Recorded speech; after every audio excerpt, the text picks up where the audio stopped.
News point के मोअज़्ज़िज़ दोस्तों अस्सलाम वालेकुम।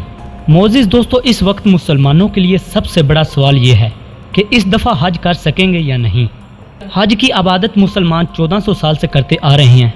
लाखों मुसलमान पूरी दुनिया से हज करने के लिए जाते हैं। इस दफ़ा भी बुकिंग हो चुकी है, लोगों के नाम भी आ चुके हैं पूरा अंदाज़ी के ज़रिए, लेकिन अभी तक मालूम नहीं हो सका कि इस दफ़ा हज पढ़ा जाएगा या नहीं। इस वबा की वजह से सऊदी अरब फैसला नहीं कर पा रहा। कुछ खबरें जो मेरे पास आई हैं सऊदी अरब से या पाकिस्तान के हज डिपार्टमेंट से, वो तमाम आपसे शेयर करता चलूँ ताकि आपको सही इन्फॉर्मेशन मिल जाए। पहली खबर तो ये है कि सऊदी अरब में काफ़ी लोग जो रॉयल फैमिली से ताल्लुक़ रखते थे वो भी इस वबा से मुतासिर हुए हैं। इसके बाद इन्होंने बड़े इक़दाम उठाए हैं। मक्का मुकरमा में भी ये वबा काफ़ी हद तक पाई गई है, अब तस्दीक हो चुकी है और इस वबा से काफ़ी लोग मुतासर हुए हैं। 62,000 के करीब लोग इससे मुतासर हुए हैं और सऊदी अरब ने बहुत सख्त लॉकडाउन किया हुआ है। मामला यह है कि इस वक्त सऊदी हुकूमत इस पर फैसला नहीं कर पा रही कि उनको कौन सी SOPs बनानी चाहिए या इस साल हज करवाना भी है या नहीं। यही सबसे बड़ा सवाल है मुसलमानों के लिए। जिन्होंने लाखों रुपए जमा करवाए हैं वो इस दफ़ा हज कर पाएंगे या नहीं। जो इन्फॉर्मेशन मुझको मिली है उसके मुताबिक जो SOPs बनाई गई हैं कि इस दफ़ा हाजियों के लिए कैंप नहीं लगेंगे और ना ही अजीजिया की तरफ जाने दिया जाएगा। वो सिर्फ और सिर्फ 5 स्टार होटलों में ही रहेंगे।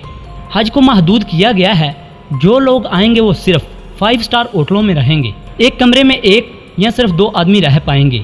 दोस्तों, ये हज सस्ता नहीं होगा। जो फ़्लाइट मुख्तलिफ मुल्कों से जाएंगी उसके लिए ये तजवीज़ बनाई गई है कि इनका कोरोना टेस्ट किया जाएगा उन्हीं के मुल्क में और उस टेस्ट का नेगेटिव आना ज़रूरी है। और नंबर 2 पर जो फ़्लाइट हाजियों को लेकर आएंगी उसमें हर एक सीट के बाद एक सीट खाली होगी, यानी आधी फ़्लाइट खाली होगी। 50% से ज़्यादा लोग फ्लाई नहीं कर पाएंगे। एयरपोर्ट से आगे बसों पर हाजियों को ले जाने का कोई सिस्टम नहीं होगा और उस सिस्टम को ख़त्म किया गया है और ये प्राइवेट गाड़ियाँ इस्तेमाल करेंगे और इसमें उनको ज़्यादा किराया देना पड़ेगा और वहाँ से वो सीधा 5 स्टार होटलों ही में जाएंगे। और मैंने पहले भी बताया है कि एक कमरे में सिर्फ 1 या 2 आदमी रह सकेंगे। और एक बात और बताता चलूँ कि हाजियों की तादाद महदूद कर दी जाएगी, यानी अगर पाकिस्तान से हर साल 3 लाख के करीब लोग जाते हैं तो उनमें से सिर्फ चंद हज़ार ही जा पाएंगे। तो ये हाजियों के लिए मुश्किल फैसला होगा कि कौन जाएगा या कौन नहीं, और इसमें भी शायद कुरा अंदाजी होगी। और आगे बात करते हैं जो तवाफ होगा, इसमें भी SOPs चेंज करने पर बात हो रही है और जो शैतान को कंकरियां मारने का तरीका है इसमें भी तब्दीलियां लाई जाएंगी। इन सब को तब्दील करने और हाजियों में डिस्टेंस बनाने के लिए SOPs बनाए जा रहे हैं, लेकिन अभी तक इतलात के मुताबिक वो किसी नतीजे पर नहीं पहुँचे। सऊदी अरब को मुश्किल पेश आ रही है कि कैसे दूसरे मुल्कों के लोगों को बुलाया जाए जो कि एक दूसरे की ज़बान भी नहीं जानते और ना ही अरबी ज़बान जानते हैं, कि उनसे कैसे SOPs पर अमल करवाया जाए। वो सोच रहे हैं कि लोगों को बुलाने से पहले उनकी हुकूमतों से बात की जाए कि वो लोग भेजें जो SOPs पर अमल कर सकते हों।